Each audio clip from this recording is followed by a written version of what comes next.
টানাতলায় গতকাল যে বিপর্যয় ঘটে গিয়েছে, নির্মীয়মান গোডাউন ভেঙে মৃতের সংখ্যা বাড়ছে। এখনো পর্যন্ত যেটা খবর, 11 জনের মৃত্যু হয়েছে এবং 18 জন আহত হয়েছেন। গতকালই যারা আহত হয়েছিলেন তাদেরকে চিকিৎসার জন্য এসএসকেএমে ভর্তি করা হয়েছে, তাদের চিকিৎসা চলছে। আর অন্যদিকে উদ্ধার কাজ সেটা গত কয়েক ঘন্টায় বেশ খানিকটা ব্যাহত হয়েছে। তার কারণ এক নাগারে বৃষ্টি হয়, ফলে কিছুক্ষণ উদ্ধার কাজ থামিয়ে রাখা হয়েছে। আর এরই মধ্যে আজ সকালেও 5 জনকে উদ্ধার করা সম্ভব হয়েছে। তারাতলায় বন্দরের জমিতে বেহরা ব্রাদার্সের নির্মীয়মান গোডাউন, এবং সেখানেই গতকাল এই বিপর্যয় ঘটে যায়। নির্মীয়মান গোডাউন ভেঙে পড়ে ঠিক বেলা 12টা 7 নাগাদ এই দুর্ঘটনা ঘটেছিল, এবং তারপর থেকে আটকে পড়া শ্রমিকদের উদ্ধারের জন্য টানা অপারেশন চলছে।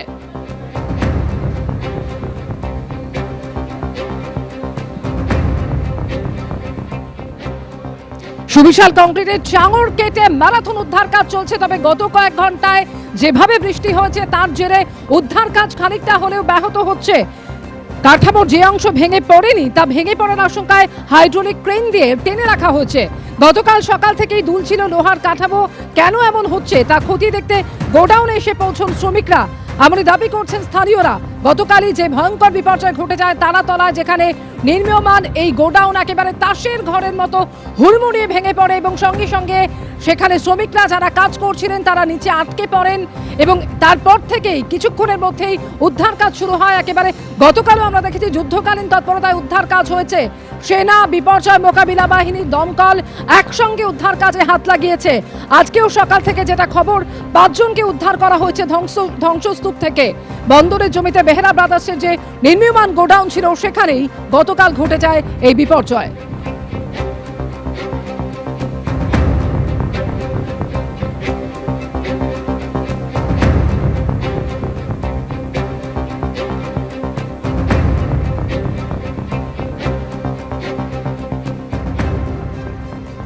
এই ঘটনার পর বিধানসভায় কড়া বার্তা দিলেন মুখ্যমন্ত্রী শুভেন্দু অধিকারী। গতকালই আমরা দেখেছিলাম তিনি এই ঘটনাস্থলে পৌঁছে গিয়েছিলেন, এবং আজকে মুখ্যমন্ত্রী শুভেন্দু অধিকারী বললেন যে তৃণমূল কংগ্রেস জমানার সমস্ত প্ল্যান খতিয়ে দেখতে হবে, সমস্ত বিল্ডিং প্ল্যান এবং নির্মীয়মান বিল্ডিংয়ের অডিট করাবো। যতক্ষণ না অডিট সার্টিফিকেট না হচ্ছে হাত দেওয়া যাবে না। তারপর সম্পত্তি বাজেয়াপ্ত করে আদায় করব, শুধু জেল খাটানো নয়। বিধানসভায় এভাবেই কড়া বার্তা দিয়েছেন মুখ্যমন্ত্রী শুভেন্দু অধিকারী। যত বিল্ডিং প্ল্যান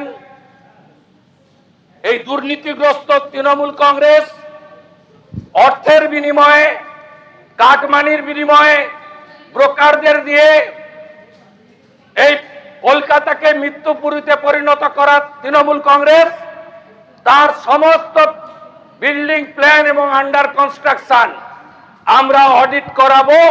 যতক্ষণ না অডিট সার্টিফিকেট হচ্ছে কোন বিল্ডিং এ আমরা হাত দিতে দেব না। তারপরে তো প্রপার্টি অ্যাটাচমেন্ট করে আদায় করবো, শুধু জেল খাটানো নয়। বিধানসভায় গতকালকের এই গোডাউন বিপর্যয় নিয়ে আজকে বিবৃতি দিয়েছেন মুখ্যমন্ত্রী শুভেন্দু অধিকারী। তিনি বলছেন, এটা আপনাদের পাপের ফল। সব জায়গায় টাকা নিয়ে সিটি অফ জয়কে মৃত্যুপুরীতে পরিণত করেছেন। কোনো বিপর্যয়ে আপনারা এনডিআরএফ সেনাকে ডাকেননি, একটাকেও ছাড়া হবে না। আপনাদের প্রাক্তন মেয়রের সই আছে। বিধানসভায় গোডাউন বিপর্যয় নিয়ে বিবৃতি মুখ্যমন্ত্রীর।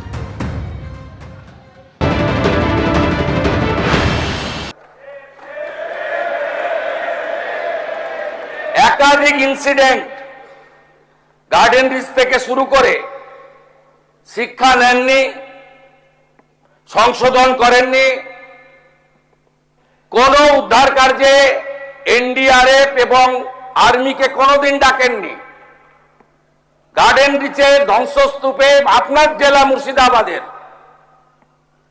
যারা হাত খুলে মমতা ব্যানার্জিকে ভোট দেয়, মুসলিম, তাদের 14 জন চাপা পড়ে মারা গেছিল, একজনকে উদ্ধার করতে পারেননি আপনারা জীবিত। আমরা এটা নিয়ে রাজনীতি করব না, কিন্তু কি করেছেন আপনারা? একটাকেও তো ছাড়ার কোনো সিন নেই। আপনার প্রাক্তন মেয়রের সই আছে, এতে কাউকে ছাড়া হবে না। আপনার ইঞ্জিনিয়ার যাদের নাম আছে, it is found that Sri Aminur Sheikh, Sub Assistant Engineer, Sri Nirmalendu Sardar, Assistant Engineer, Sri Ranjan Das, Executive Engineer, has not discharged their duties and responsibilities in respect of the in-state premises. আমরা পুরো fact finding বের করেছি, কোনো ছাড়াছাড়ির scene নেই। গতকাল বেলা 12টা 7 নাগাদ তানাতলায় বিপর্যয় ঘটে যায়, যেখানে নির্মীয়মান গোডাউন একেবারে হুড়মুড়িয়ে তাসের ঘরের মতো ভেঙে পড়ে। লোহার কাঠামোর নিচে শ্রমিকরা যারা কাজ করছিলেন তারা চাপা পড়ে যান এবং তারপর কিছুক্ষণের মধ্যে স্থানীয়রা প্রাথমিকভাবে উদ্ধার কাজে হাত লাগান। আর এরপর সেনা, দমকল, বিপর্যয় মোকাবিলা বাহিনী একে একে পৌঁছে যায়। আর তারপর থেকেই যুদ্ধকালীন তৎপরতায় শুরু হয় উদ্ধার কাজ। সন্ধে নামার পর বিকল্প আলোর ব্যবস্থা করা হয় এবং তারপর চলতে থাকে উদ্ধার কাজ।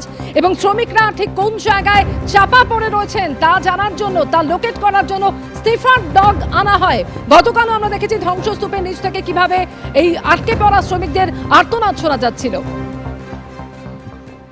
কালকে যেভাবে সেনাবাহিনী এবং এনডিআরএফ কাজ করেছে, civil defence, KMC, Kolkata police, PWD সবাই এবং লোকাল ছেলেরা, সেখানে আমাদের রাকেশ যে আছেন আমাদের ওখানকার নেতা এবং আরও বিভিন্ন লোকজন, তারা যথেষ্ট কাজ করেছে।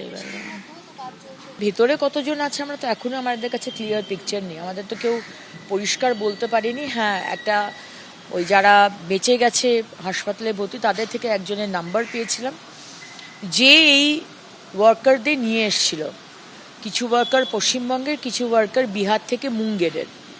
সেই লোকটিকে অ্যারেস্ট করতে বলেছিলাম, মাননীয় মুখ্যমন্ত্রীও বলেছেন, এবং তার কাছ থেকে তাহলে আমরা এক্স্যাক্ট সংখ্যাটা পাবো এবং আরও ইনফরমেশন পাবো।